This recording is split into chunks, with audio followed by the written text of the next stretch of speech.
I think I was saying a few weeks ago that all the bluebells would be out soon. Oh, look at them!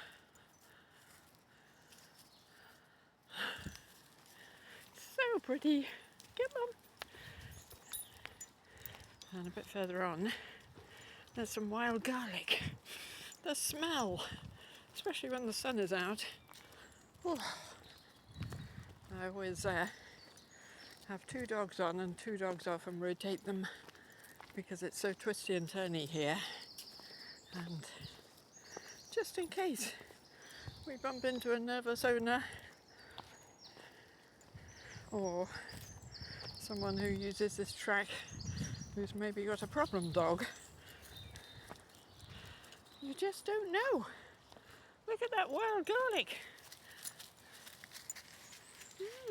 Yummy, she said. Do you like it? Do you like the wild garlic? It smells, doesn't it? It smells of garlic and onion. Yeah. You can make great pesto out of it.